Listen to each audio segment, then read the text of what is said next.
पुंडलीकवरदा हरिविठ्ठल श्री ज्ञानदेव तुकाराम मौली ज्ञानेश्वर महाराज की जय। जगद्गुरु तुकाराम महाराज की जय। सद्गुरु जोग महाराज की जय। नमो ज्ञानेश्वरा नमो ज्ञानेश्वरा।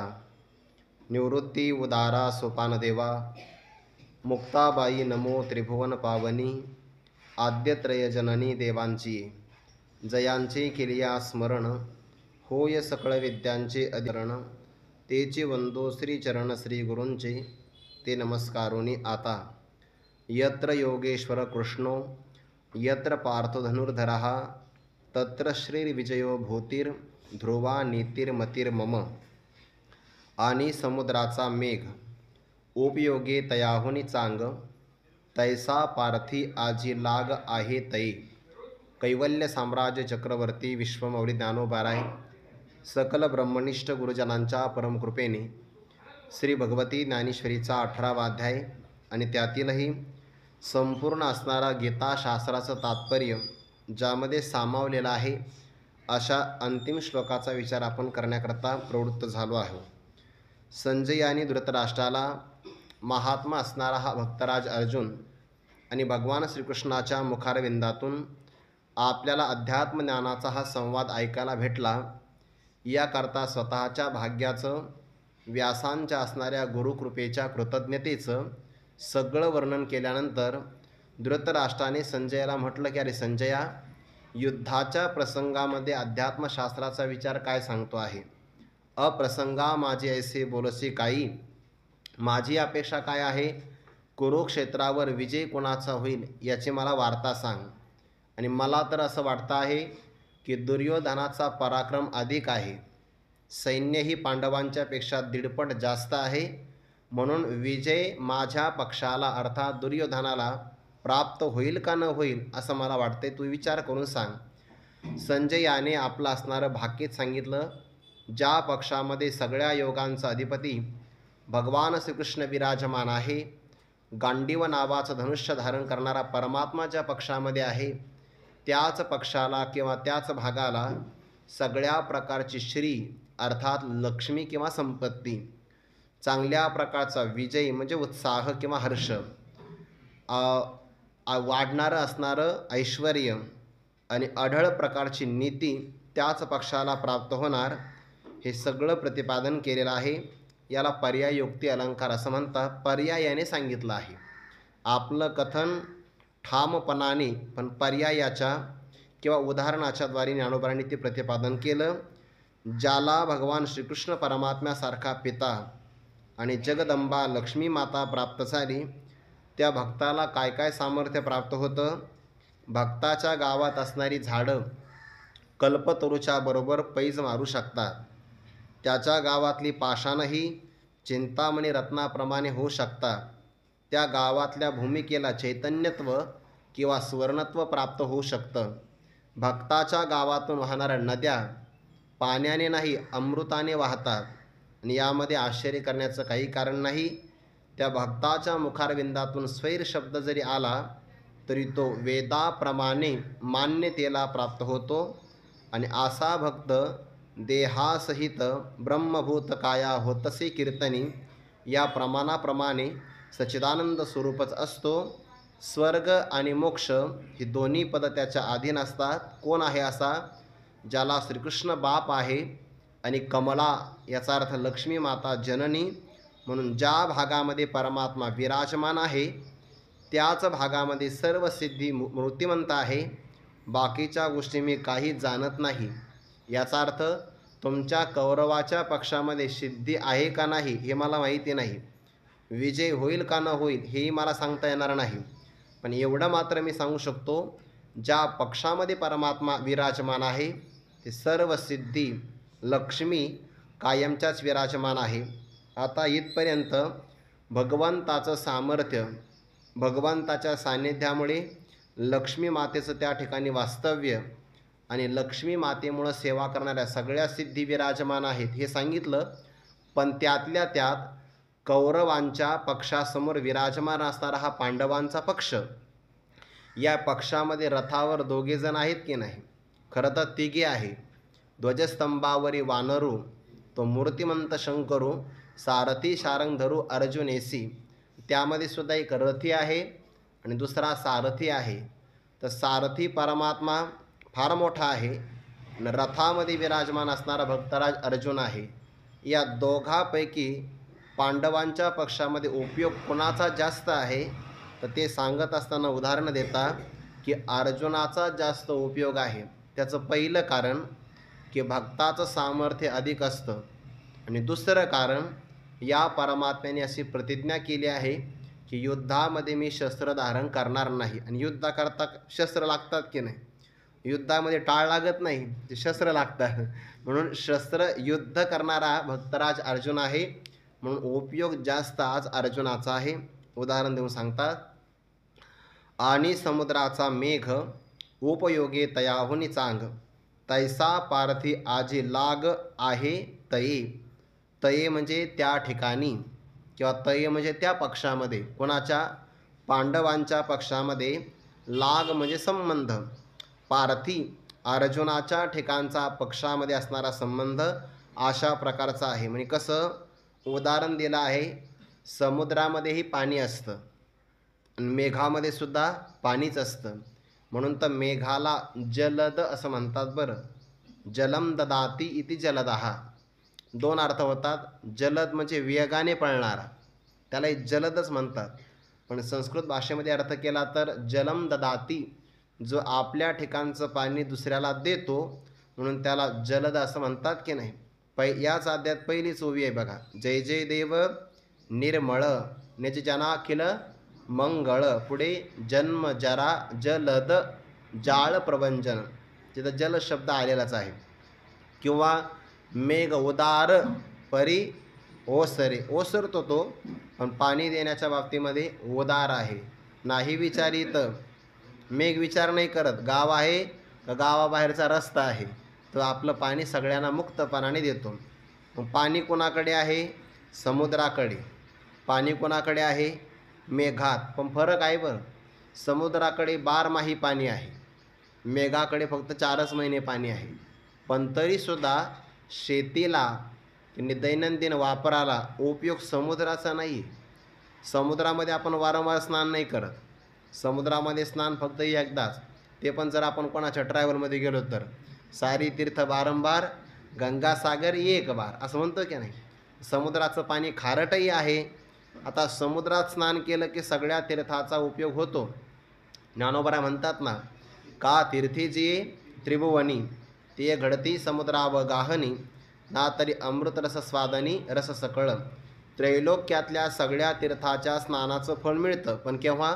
समुद्रामध्ये स्नान केलं तर. हे जरी खरं असेल, पण उपयोगाचा विचार केला तर समुद्रापासून तयार झालेला मेघ, समुद्राचं बाष्पीभवन होतं, त्या बाष्पीभवनातून मेघ तयार होतो आणि त्याला अनुकूल जर वारा लागला, पाऊस पडण्याकरता एकतर अनुकूल वारा असावा लागतो किंवा पाऊस पडण्याकरता पर्वत असावा लागतो.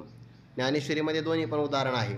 सुवाये मेघ सावरे, चांगला वारा असेल तर मेघ वर्षाव करतो, किंवा गिरी देखोनी सुभरे मेघ उजायचा, एखादा पर्वत पाहिला की मग पर्वताला अडकून मेघ तिथं थांबतो. मेघ जर चालू लागला की नाही, वारे त्या मेघाला घेऊन जातात आणि पर्वताने वारा अडवला की पर्वतावर असणारी जी वनराजी, त्यातला शीतल वारा पुन्हा वरती जातो आणि त्या ढगाला शीतल वायूचा स्पर्श झाला की पाऊस पडतो. बरोबर आहे की नाही. पण आता विकासाच्या नावाखाली पर्वतच राहिले नाही, सगळे पर्वत आपण फोडण्याचा कार्यक्रमच लावलेला आहे. त्यामुळे मग मेघ थांबत नाही. असं वाटतं आपल्या गावात पाऊस पडेल, दुसऱ्याच गावात पाऊस पडतो, आपल्या गावात मेघच राहत नाही, म्हणजे पर्वतच नाही. पण ते पाऊस बाष्पीभवन समुद्राचं झालं की त्याचा मेघ तयार होतो. मग आता उपयोग समुद्राचा जास्त नाही, मेघाचा आहे बघा. आणि समुद्राचा मेघ उपयोगे तयाहुनी चांग, उपयोगाच्या बाबतीमध्ये त्याहीपेक्षा चांगला आहे. जर आपण पावसाचं पाणी पिलं की नाही, जैन धर्मामध्ये असे काही साधू असतात बरं, की जे फक्त पावसाचंच पाणी पितात, जमिनीवरचं पाणी ते पित नाही.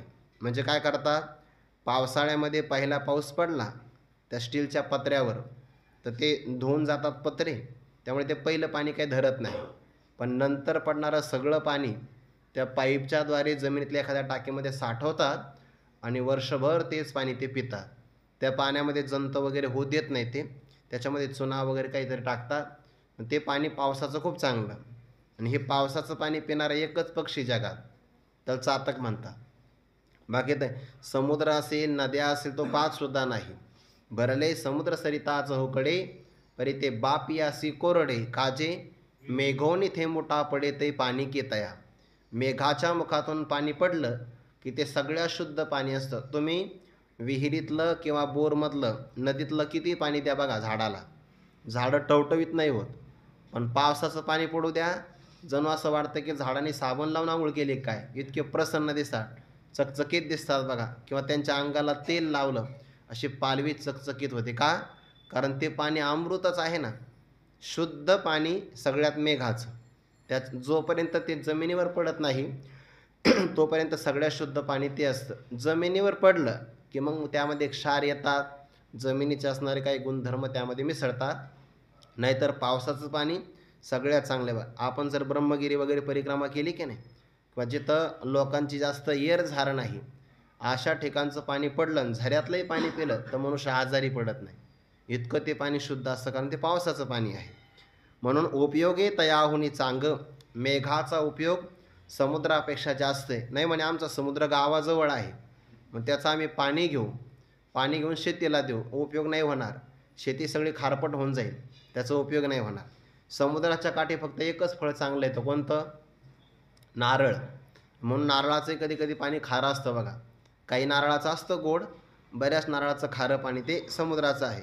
फक्त त्या ईश्वराने त्या नारळाच्या झाडामध्ये सुविधा अशी दिली, जरी ते समुद्राच्या काठावर असेल तरी पण खारेपणा ते तिथंच ठेवतं आणि शुद्ध पाण्याचं शोषण करून वरती साठवतं. ही त्यालाच फक्त प्रक्रिया आली, आपल्याला ते जमणार नाही.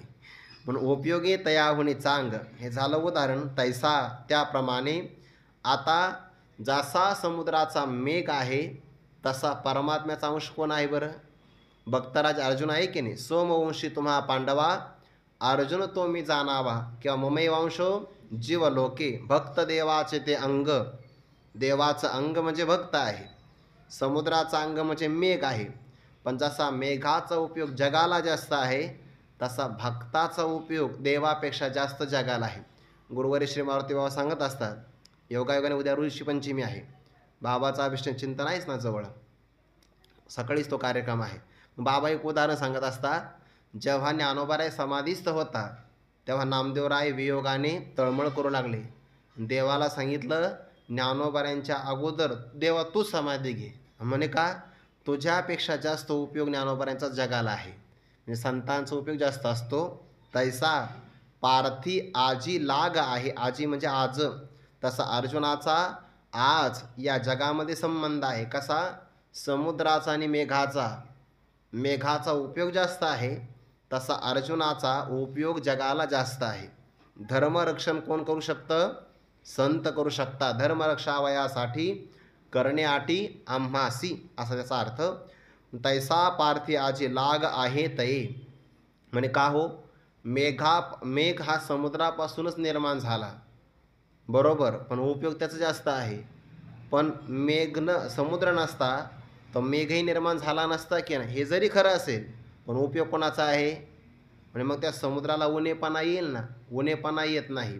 आणखीन एक उदाहरण देतात, कनकत्व दीक्षा गुरु, लोहा परिस होय किरू, परे जगा पोषिता व्यवहारू तीचे जाणे, येथ गुरुत्वा येतसे उणे, ऐसे जणी कोणी म्हणे, वन्नी प्रकाश दीपपणे प्रकाशी आपुला, तैसा देवाची शक्ती पार्थ देवासीची बहुती, परे माने ये स्तुती गौरव असे.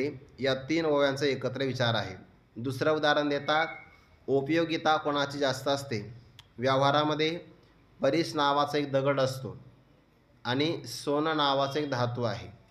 सगळ्यात जास्त किंमत आहे सोन्याला बरं, सर्वात जास्त किंमत. त्याचं कारण असं आहे की सोन्याला डाग पडत नाही आणि हजारो वर्ष मातीत राहिलं की सोन्याला गंजही लागत नाही, इतका धातू शुद्ध असतो. पण परीस नावाचा एक पाषाण किंवा दगड असा आहे की ज्याला मातीत पडल्यानंतर गंज लागतो अशा लोखंडाला जर तो लागला की त्या लोखंडाचं सोनं होतं. व्यवहारामध्ये लोखंडाला फार किंमत नाही आहे, पण जर त्याला परिसस्पर्श प्राप्त झाला तर मग त्याच्यासारखी किंमतच कोणाला नाही. कल्पना करा, परीस या ध्वनिक्षेपकाला लागला तर याचा आकार नाही बदलणार आणि याचं असणारं वजनही बदलणार नाही, पण याचं वजन वाढल्याशिवाय राहणार नाही. कळालं नाही? हा, तो त्या जागेवरही राहणार नाही, पाठ झाल्यानंतर मलाही दिसणार नाही कदाचित, आहे का नाही. परीस लागला की लोखंडाचं काय होतं, ज्ञानोबा म्हणतात ना, तरी लोहाचे अंग तुक न तोडिताची कणक, केले जैसे देख परिसे तेने.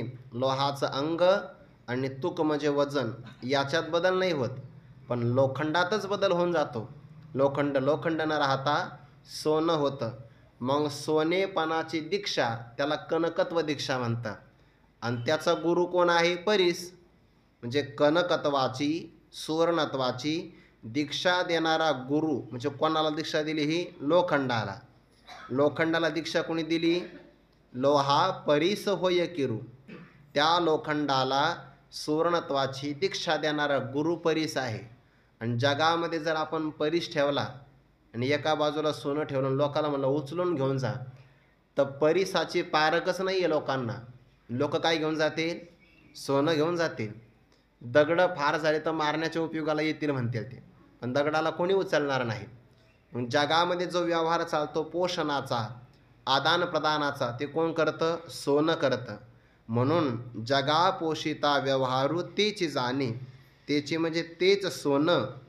जगाचं पोषण कसं करावं, आदानप्रदान व्यवहार कसा करावा हे सोन्याला माहिती आहे. तिथं परीसाचा उपयोग होणार नाही.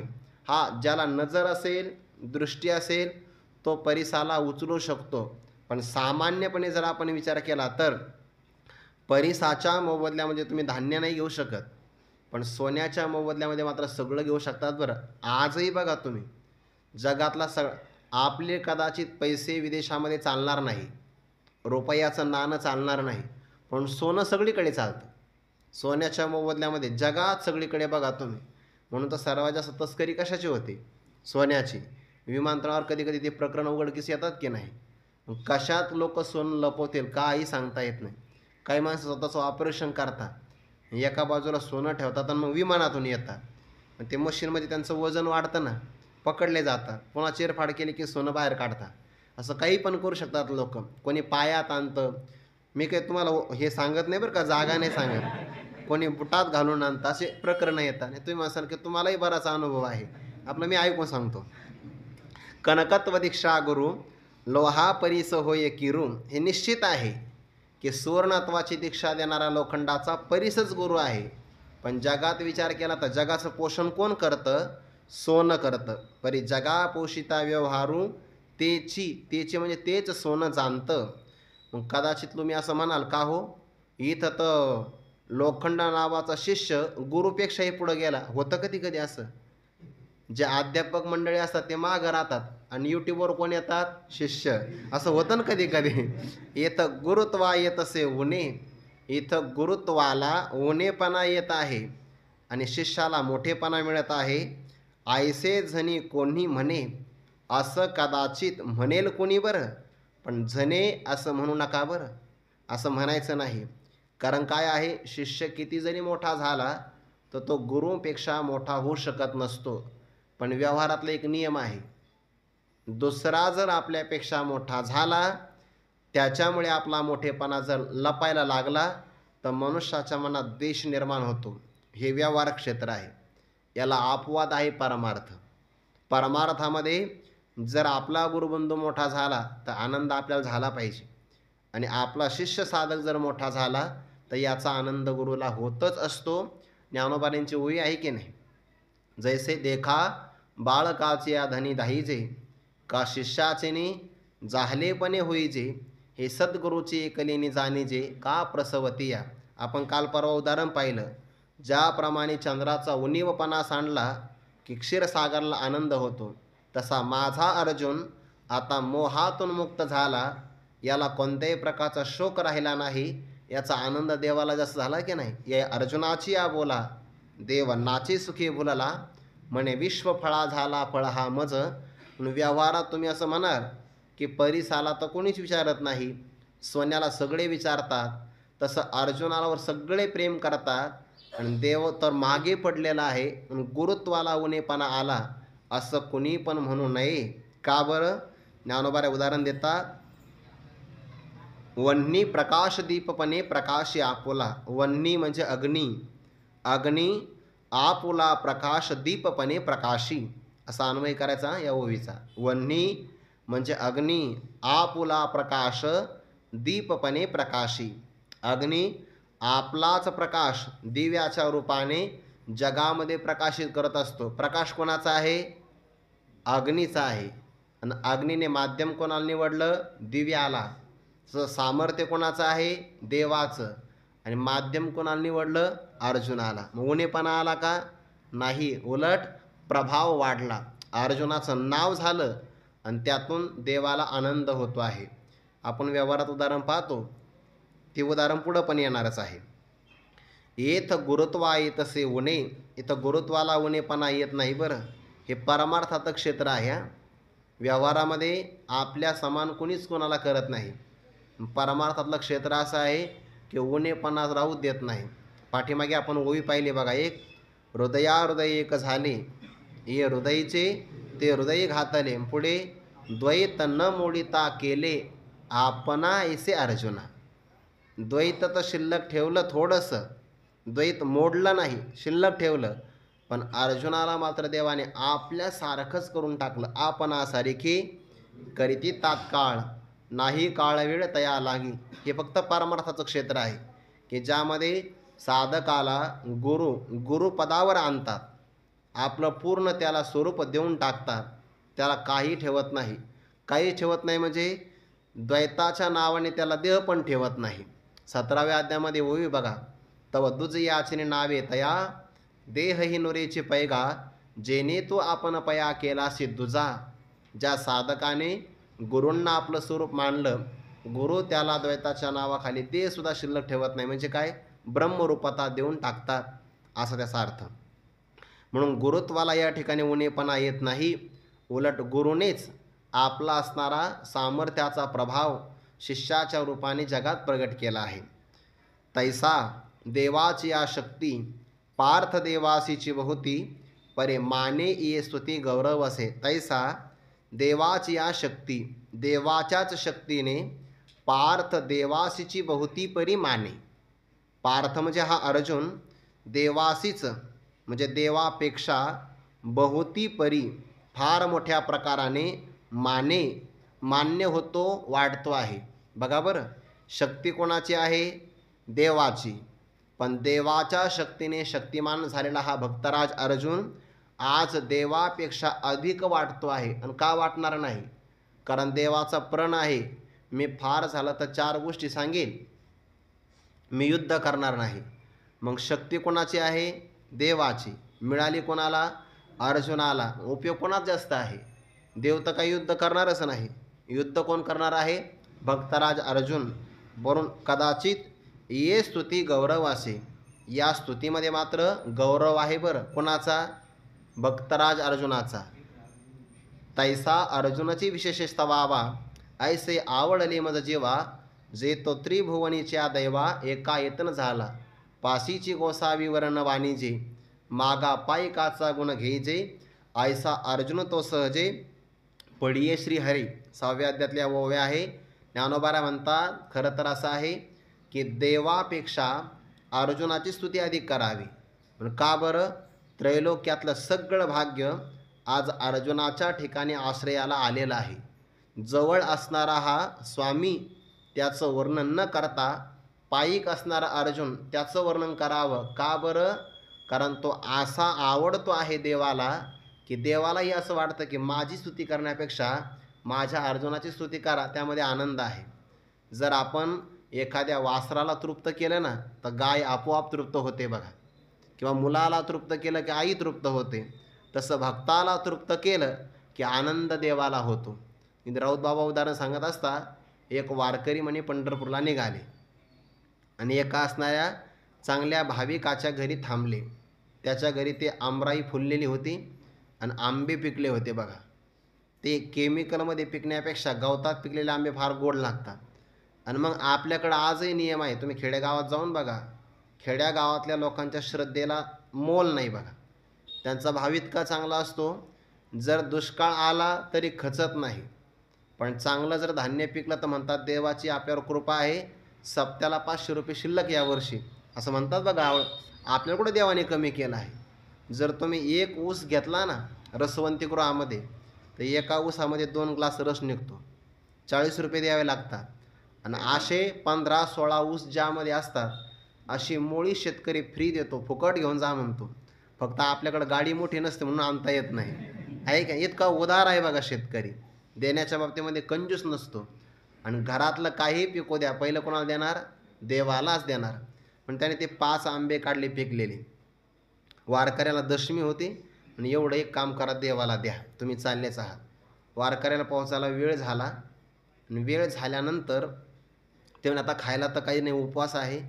मग त्यांनी 2 आंबे स्वतः खाल्ले आणि 3 आंबे देवाला दिले एकादशीला. आणि वारकरी मागं आला, पुन्हा त्या भाविकाला सांगितलं की 2 आंबे मी स्वतः खाल्ले आणि 3 देवाला दिले.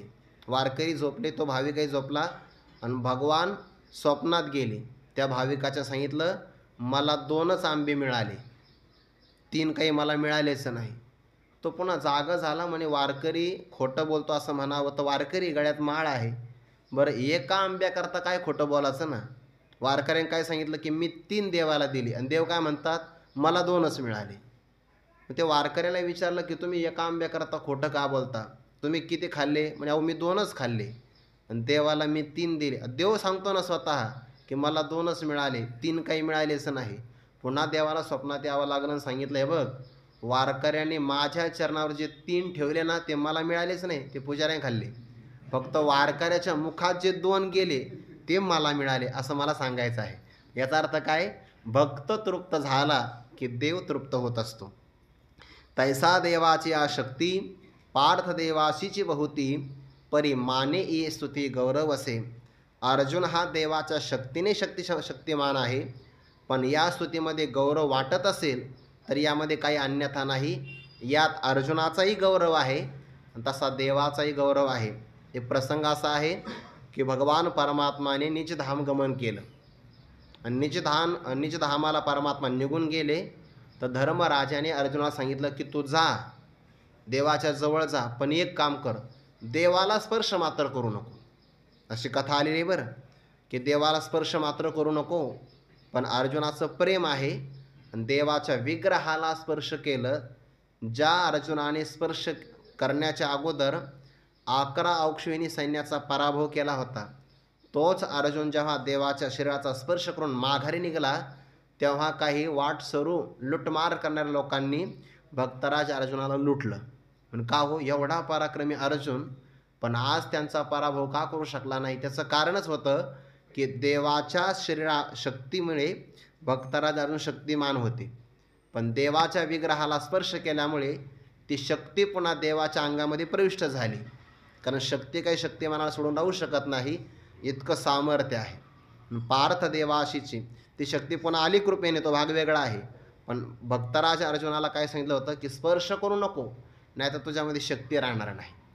भाव असं सांगितलं यासाठी, तैसा देवाची आ शक्ती पार्थ देवाशीची बहुती, परी माने ये स्तुती गौरव असे. या स्तुतीमध्ये गौरव आहे. मग तुम्ही देवाची नाही स्तुती केली, अर्जुनाची स्तुती करतात, यात अर्जुनाचाच गौरव वाटतो आहे? नाही. जरी अर्जुनाचा गौरव असेल तर त्यामध्ये देवाचा सुद्धा गौरव सामावलेला आहे. व्यवहारातलं उदाहरण देतात, आणि पुत्रे मी सर्व गुणी, जिनाव आहे बापा शिरानी, तरी ते शारंग पाणी फळा आली. किंबहुना ऐसा नृपा, पार्थ झाला असे कृष्ण कृपा, तो जयाकडे साक्षेपा रीती आहे, तोची गा विजयाशी ठावो, येत तुझं कोण संदेहो, ते तन्नई तरी वावो विजयची होय. मनोनी जेत स्त्री तेत श्रीमंत, जेत तो पंडूचा सुत, तेत विजय समस्त अभ्युदय तेथ. याही 4-5 ओव्यांचा आता एकत्र विचार आहे. आणि दुसऱ्या पदाने सांगतात की अर्जुनाचं सामर्थ्य शक्ती देवापेक्षा अधिक आहे या म्हणण्यामध्ये गौरव कोणत्या प्रकारचा नाही, उलट अर्जुनाच्या गौरवामध्ये देवाचा गौरव आहे. हे कसं काय? व्यवहारामध्ये असं वाटतं बघा की पुत्री मी सर्व गुणी जनावा.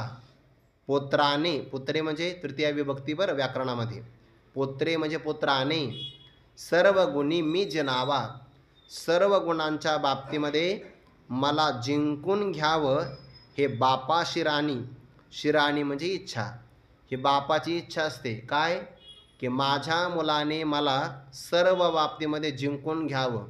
आता मुलगा जिंकला म्हणजे पराभव कोणाचा झाला? बापाचा झाला की नाही? म्हणजे बापाचा पराभव झाला का खऱ्या अर्थाने विजय झाला? कारण बापाची इच्छा काय होती, की मुलाने मला सर्व गुणामध्ये जिंकून घ्यावं. जशी मुलाकडून बापाची इच्छा असते तसंच झालं. तरी ते शारंगपाणी फळा आली. तरी ती इच्छा भक्तराज अर्जुनाच्या बाबतीमध्ये होती देवाची, आणि देवाची ती इच्छा आज फळाला आली. म्हणजे काय? विठ्ठल बाप माये चुलता, किंवा त्वमेव माताचे पिता त्वमेव. हा परमात्मा सगळ्या जगाचा बाप आहे, आणि बाप असल्यामुळे सगळे भक्त कोण आहे? पुत्र रूपाने आहे. देवाला असं वाटलं होतं की अर्जुनाने आपल्याला जिंकून घ्यावं. शिष्यात इच्छेत पराजयम, शिष्यापासून आपला पराजय व्हावा, म्हणजे शिष्याची प्रगती एवढी मोठी व्हावी, एवढी मोठी प्रगती व्हावी की त्यामध्ये आपला एक अर्थाने पराजय झाला तर हरकत नाही, पण विजय त्याचा व्हावा. किती उदार मन लागतं यासाठी. व्यवहारामध्ये लोक म्हणतात काही का होईना, तिकडं काही हो, फक्त राज्य माझं आलं पाहिजे. आणि इथं तसं नाही आहे की पुत्र किंवा शिष्य विजयाला प्राप्त झाला तर वडिलांना किंवा गुरूंना त्याचा आनंद होत असतो. व्यवहारातलं उदाहरण आहे, एक मुलगा नापास होत होता. 10वीमध्ये 3 वर्ष झाले नापासच झाला. वडील म्हणले काय करतोय तू? मला असं वाटत नाही म्हणजे आता आयुष्यभर तुझी 10वी निघेल म्हणून. तो मला बाबा काळजी ना करू, 3 वर्ष पाया भक्कम झाला आपला, यावर्षी मी नक्की पास होणार. बापाला तेच पाहिजे होतं, कारण आता किती वर्ष 10वीचा खर्च करायचा. कारण मग जे ठेपे येतात त्याला सांगावं लागतं ना 10वीलाच मुलगा आहे, अजून काही पुढे गेला नाही, असं सांगायचं किती वर्ष. त्याने तो पास होऊच शकत नाही. मुलगा म्हटला मी तुम्हाला पास होऊन दाखवेल म्हणजे दाखवेल, आणि झालं ना.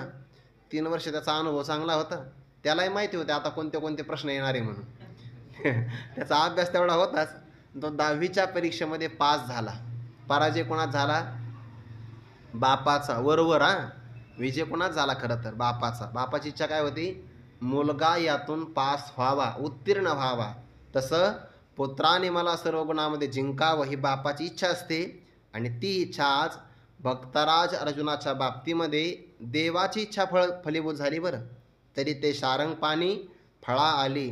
फार काय सांगावं राजा, किंबहुना ईसा नृपा, पार्थ झाला श्रीकृष्ण कृपा, तो जयाकडे साक्षेपा रीती आहे. राजा फार काय सांगावं, भक्तराज अर्जुन आज अशा प्रकारे झालेला आहे. कशामुळे झाला बरं? कृष्ण कृपा. फार महत्त्वाची बरं. या ओळीतला एकच शब्द महत्त्वाचा आहे, कृष्ण कृपा. बाकीची ओळी महत्त्वाची नाही असा अर्थ नाही त्याचा, पण त्यातल्या त्यात अशा प्रकारचा अर्जुन कृष्ण कृपेमुळे समर्थ झाला आहे. म्हणजे ज्या पक्षामध्ये परमात्माही आहे आणि त्याच पक्षामध्ये परमात्मा कृपा ज्यावर ओसंडून वाहते आहे, असा अर्जुन तर जाणून बुजून आहे बघा. भाऊच आहे की नाही धर्मराजाचा. म्हणून तो जयाकडे, ज्याच्याकडे, ज्या बाजूला साक्षेपारीती आहे. साक्षेपा म्हणजे स्वतः, स आक्षेप असा अर्थ होतो त्याचा. साक्षेपा म्हणजे अगदी शक्तीसहित विद्यमान रीतीने किंवा जाणून बुजून त्या पक्षामध्ये तो विद्यमानच आहे. आणि म्हणून तोची गा विजयाशी ठावू. तोची म्हणजे तोच असणारा अर्जुन, तोच असणारा श्रीकृष्ण परमात्मा ज्या पक्षाकडे आहे तोच पक्ष. बरं, इथं तोची शब्द आहे ना, तो त्या पक्षाकडे घ्यायचा. पक्ष म्हणजे बाजू. तोची तीच बाजू किंवा तोच पक्ष विजयाशी ठावो, विजय राहण्याचं ठिकाण आहे. येत तुझ कोण संदेह हो. या बाबतीमध्ये तुला कोणता संदेह आहे? कुणाला विचारलंय? राजाला. संजयजी धृतराष्ट्राला विचारतात, अरे तोच पक्ष विजयाला ठिकाण आहे, या बाबतीमध्ये तू संशय घेण्याचं काही कारण नाही. तू किती म्हणू दे की दुर्योधनाचा पराक्रम अधिक आहे, आणि पांडवांपेक्षा यांचं सैन्य दीडपट जास्त आहे. आता तुला संशय करण्याचं काहीच कारण नाही, विजय यांचाच होणार आहे. पण नाही झाला तर ते म्हणतात तेथ नये काय विजय, तेथ नये तरी वावो विजयाची होय. जर या पक्षामध्ये विजय आला नाही ना, तर तो विजय किंवा जय त्याच्या ठिकाणी जयत्वच राहणार नाही. म्हणजे तो विजय किंवा तो उत्कर्ष राहणार नाही. आणि विजय तर त्याच पक्षामध्ये येणार आहे. आला तर तो विजय राहणार नाही, तो व्यर्थ होऊन जाईल. इतकंच संजयाने स्पष्टपणाने सांगितलं. बरं, तेथ नये तरी वावो, कारण काय आहे, विजयाला सुद्धा विजयत्व यायचं असेल ना, तर त्याला सुद्धा धार्मिक लोक लागतात. म्हणून विजयाला सार्थकत्व केव्हा आहे, जर तो देवाच्या बाजूला किंवा भक्ताच्या बाजूला असेल तर. आणि खरं असं आहे, एखाद्या प्रसंगाला देवाचा पराजय होऊ शकतो, भक्ताचा कधीच होत नाही. रामायणामध्ये उदाहरण असं आलं की बा नाम श्रेष्ठ आहे का नामी श्रेष्ठ आहे पाहायचं होतं. मग त्या नारदाने हनुमंताला सांगितलं, तू माझं वचन दे, उद्या एक काम करायचं म्हणजे सांगा. प्रभू रामचंद्रांचा दरबार भरला की सगळ्याला नमस्कार करायचा, फक्त विश्वामित्राला नमस्कार नाही करायचा. झालं, सगळे आले की नमस्कार करायचे. आणि मनुष्याचं असं असतं, नमस्कार कोण करतं हे नाही पाहत जास्त माणूस. कोणी आपल्याला टाळलंय, कोणी आपल्याला नमस्कार केला नाही हे पाहतात. आणि मग ते हनुमंतरायाने नमस्कार सगळ्यांना केला, वशिष्ठाला केला नमस्कार, पण वशिष्ठाच्या जवळ असणारे विश्वामित्र त्यांना नमस्कार नाही केला.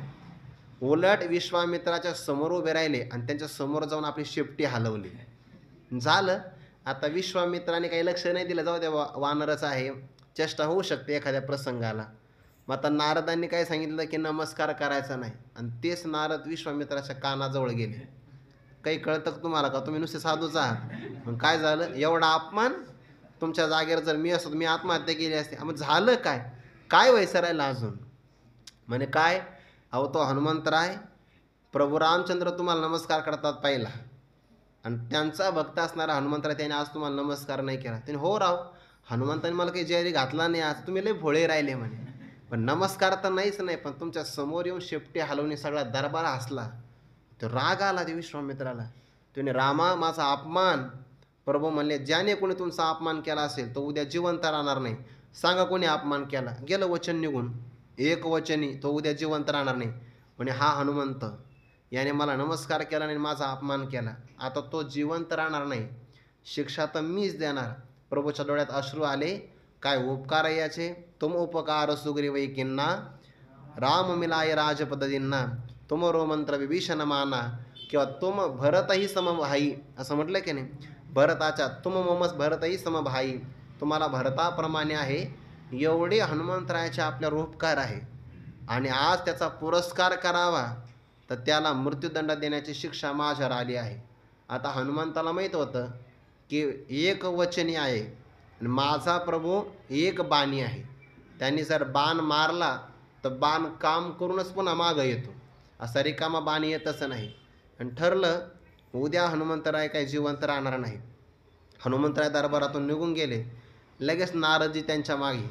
नारदजी हनुमंतराय म्हणले, वा वा, भरलं पोट तुमचं, आता झालं मनासारखं, झाले समाधान. पण समाधान झालं का.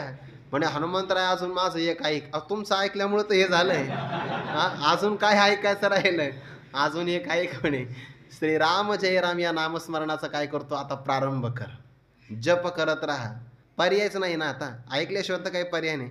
आजची फक्त रात्र आपल्या हातामध्ये आहे, उद्या सकाळचा दिवस तर काही आपल्या हातामध्ये नाही, कारण प्रभू बाण चालवल्याशिवाय राहणार नाही. वचन दिलेलं आहे गुरुदेवाला विश्वामित्राला. आता भक्ताचा जरी वियोग झाला तरी देवावर आपलं प्रेम असल्यामुळे आपणही वियोग सहन केला पाहिजे. नामस्मरण सुरू केलं. दुसऱ्या दिवशी सगळे अयोध्येतले लोक जमा झाले, सगळी प्रजा पाहिला, लोकांच्या डोळ्यातून अश्रू. हनुमंतरायाचे उपकार आहे, पण आता विश्वामित्रासाठी प्रभूला कठोर निर्णय घ्यावा लागतो. सगळा दरबार पाहतो आहे. प्रभू रामचंद्रांनी बाण मारला, जड अंतकरण झालंय, नेत्रातून अश्रुधारा वाहतात, पण कर्तव्य मात्र कठोर असतं की नाही. म्हणजे बाण सुटला वेगाने, वेग रामाच्या बाणाचा म्हणतात की नाही, असं वेगात बाण सुटला, तर त्या बाणाने हनुमंतराला नमस्कार केला. अरे म्हणे आपलाच बाण आणि त्याला जाऊन मिसळला.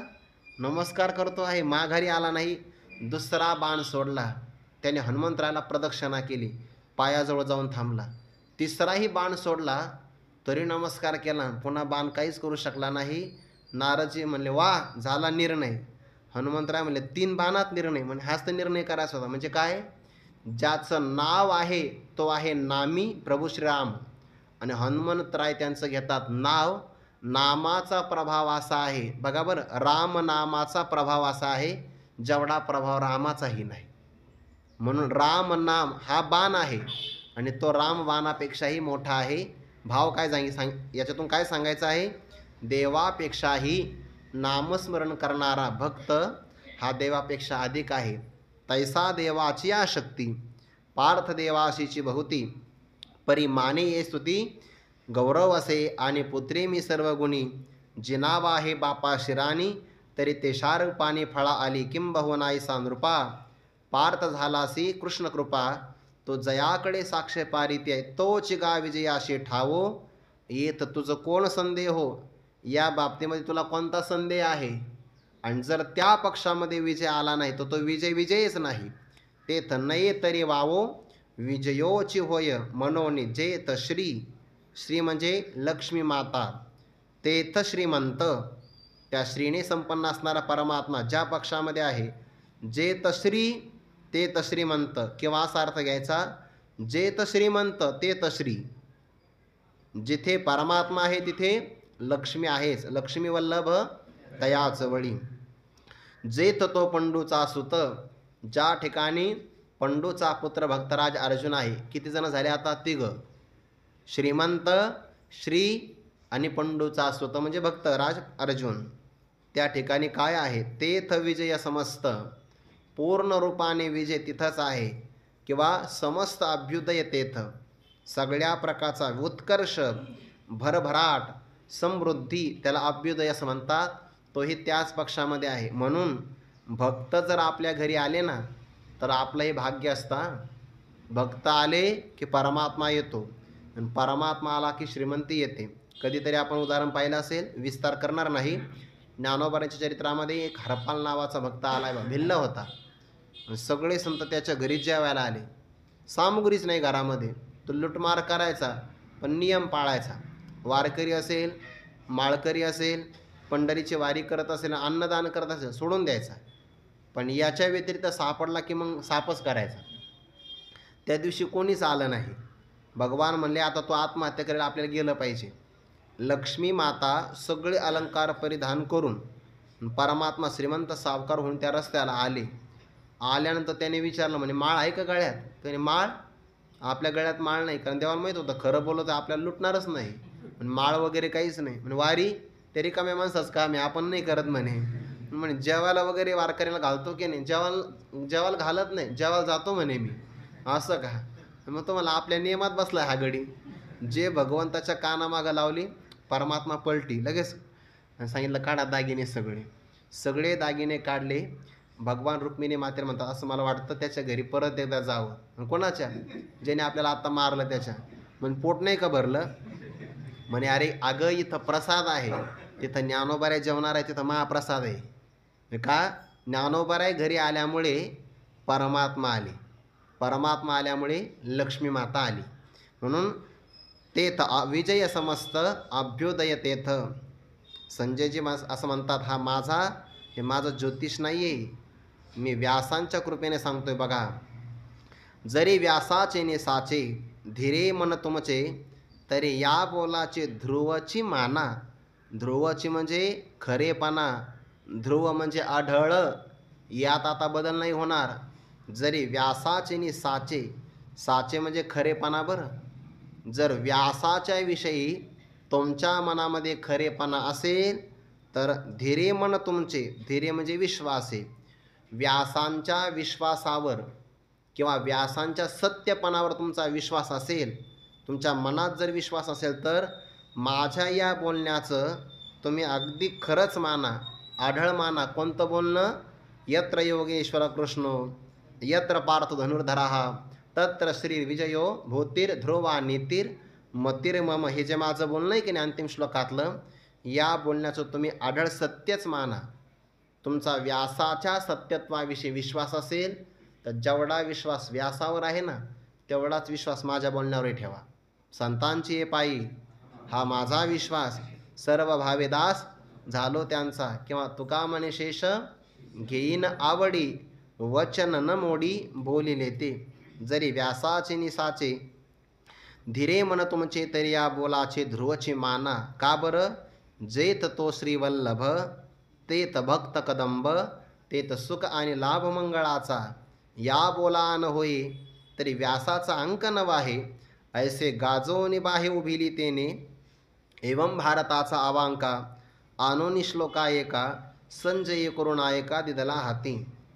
जेत तो श्रीवल्लभ, श्री म्हणजे लक्ष्मी, लक्ष्मीचा पती ज्या पक्षामध्ये आहे. तेत भक्त कदंब, भक्त कदंब म्हणजे भक्तांचा समुदाय तिथंच आहे. किंवा भक्त कदंब म्हणजे भक्तश्रेष्ठ असणारा हा अर्जुन ज्या पक्षामध्ये आहे. तिथं मिळतं काय काय? तिथं सुख मिळतं, तिथं मंगळाचा लाभ होतो. बरं, तो का म्हणे मंगळ आता कोण दाता याहुनी, किंवा चिंतने सरे तो धन्य धन्य काळ. सकळ मंगळ मंगळाचे, सगळ्या प्रकारचं मांगल्य तिथं आहे. म्हणून परमात्मा विराजमान असेल आणि भक्त जरी विराजमान असेल तर ते तर सुख मिळतं. कोणतं बरं? भक्ती प्रेम सुख किंवा मोक्ष सुख मिळतं, विषयाचं नाही मिळत. तिथं सुख कोणतं? खऱ्या अर्थाने सुख आणि लाभ मंगळाचा, सगळ्या प्रकारचं कल्याण ज्यामध्ये सामावलेलं आहे, अशा मंगलाचा लाभही तिथं होतो. म्हणून भक्ताच्या सान्निध्यात, देवाच्या सान्निध्यामध्ये संत राहण्याची इच्छा का करतात? हरिदासाची घरी मज उपजवा जन्मांतरी. का? त्याचं कारणच आहे, भक्तांचा समुदाय असेल तर तिथं सुखही आहे आणि तिथं मंगळाचा लाभ आहे. सुख हेतो एक ठाई, बहुपायी संतांच्या, दुसरीकडे मिळणार असं नाही. म्हणून या बोलान होई, माझ्या या बोलण्यामध्ये जर आन म्हणजे वेगळं काही जर होत असेल झालं तर व्यासाचा अंक नव आहे. मी व्यासांचा अंकित आहे, शिष्य आहे, अशी मी असणारी ब्रीदावळी किंवा प्रसिद्धी धारणच करणार नाही. काय विश्वास असेल बरं? माझ्या या बोलण्यामध्ये जर अन्यथा झालं, माणसं म्हणतात ना मी माझं नाव बदलून ठेवी. माझ्या या बोलण्यामध्ये जर अन्यथा झालं तर मी स्वतःला व्यासांचा शिष्यच म्हणून घेणार नाही. तरी व्यासाचा अंक नव आहे. आणि त्याने भरदरबारामध्ये धृतराष्ट्राच्या समोर गर्जना केली. ऐसे गाजोनी बाहे उभिली त्याने. गाजोनी म्हणजे गर्जना करून आपले हात असे वर केले. आपला पालखी सोहळा असतो ना, पालखी सोहळ्यामध्ये आरती असते ना, समाज आरती, ते चौकदार बघा दंड उभा करतात वरती. त्यांनी आवाज दिला की सगळे शांतता. मग आता दंडामध्ये एवढी शांतता असेल तर बाहूत किती असेल? म्हणून इथं सगळे गर्जना करून धृतराष्ट्राच्या समोर आपले बाहूवर केले. वेदशास्त्र उभारी बाह्या सदा, किंवा जे उभवून या भुजा, ज्ञानी यातो आत्मा माझा. हे बोलिलो कपिध्वजा सप्तमाध्यायी. गुप्त वार्ता असेल तर कानात सांगतात आणि स्पष्ट कळावी असं वाटत असेल तर बाहू उभा करून सांगतात, असा त्याचा अर्थ आहे. म्हणून या बोलान होई तरी व्यासाचा अंक नव आहे, ऐसे गाजोनी बाही उभिली तेने. एवं भारताचा अवांका, आणोनी श्लोका एका, संजय करुणायका दिदला हाती. एवं याप्रमाणे भारताचा अर्थात महाभारताचा, अवांका म्हणजेच काय? सार किंवा भारताचा असणारा विस्तार. आणोनी श्लोका एका, एकाच श्लोकामध्ये संजयाने आणला. बरं, कोणता श्लोक? आता प्रस्तुत काळामध्ये चिंतना करता असणारा यत्र योगेश्वर कृष्णो या श्लोकाचा प्रारंभ आहे. असा एवढा एकच श्लोक आहे आणि भारताची संख्या किती आहे पुढे येणारच आहे. महाभारतातले एवढी मोठी असणारी श्लोकांची संख्या आणि त्या सगळ्या श्लोकांचा सार एका श्लोकामध्ये संजयाने आणला. नुसता आणला नाही, संजय कुरु नायका दिदला हाती, सगळ्या कुरु वंशाचा नायक धृतराष्ट्र त्याच्या हातामध्ये दिला. म्हणजे काय? निर्णय सांगितला. त्याने सांगितलं ना की संजया, आम्हाला तर असं वाटतं आहे की आमच्या पक्षाचा विजय होईल. संजयाने सगळ्याचं सार काढलं आणि धृतराष्ट्राच्या हातात दिलं. अरे ज्या पक्षात श्रीकृष्ण परमात्मा आहे, ज्या पक्षात भक्तराज अर्जुन आहे, तिथंच विजय आहे, तिथंच लक्ष्मी आहे, ऐश्वर्य संपन्नता आहे आणि अढळ नीती आहे, असा पूर्ण तात्पर्याचा भाव धृतराष्ट्राच्या हातामध्ये संजय यांनी दिला. आता हे कसा प्रकार घडला ते चिंतन ज्ञानोबारे सांगतील. चिंतन आपण उद्या पाहू. पुंडरीक वरदारी विठ्ठल श्री ज्ञानदेव तुकाराम मौली ज्ञानेश्वर महाराज की जय. जगद्गुरु तुकाराम महाराज की जय. सद्गुरु जोग महाराज की जय. ज्ञानदेव तुकाराम ज्ञानदेव तुकाराम ज्ञानदेव तुकाराम ज्ञानदेव तुकाराम ज्ञानदेव तुकाराम ज्ञानदेव तुकाराम. पुंडरीक वरदारी विठ्ठल श्री ज्ञानदेव तुकाराम मौली ज्ञानेश्वर महाराज की जय. जगद्गुरु तुकाराम महाराज की जय. सद्गुरु जोग महाराज की जय.